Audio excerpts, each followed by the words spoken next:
The inquiry's begun into Queensland's devastating floods.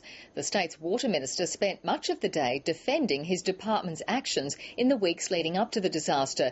He was grilled over key issues, including water releases and dam levels, as well as why he didn't hand over important parliamentary notes on the floods. Francine Norton was at the Commission.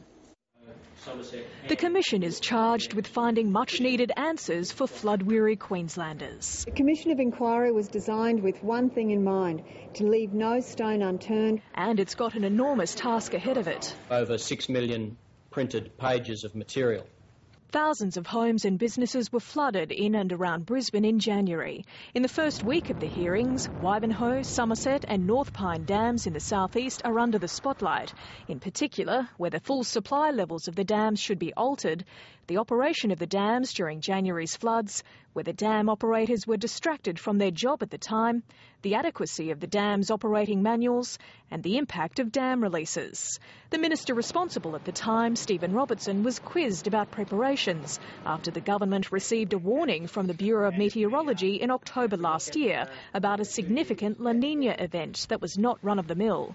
The court heard Mr Robertson wrote to the SEQ water grid manager seeking advice on whether Ivanhoe Dam should be lowered to 95%.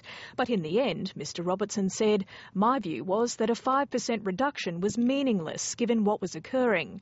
I don't think that it was a case of departments, or at least my department, not taking matters seriously, but as to whether they could have done their job better, well, that's something that will play out in terms of evidence provided. Openness and transparency may be the motto of this inquiry, but Stephen Robertson has tried to block the release of ministerial briefing notes sought by the Commission.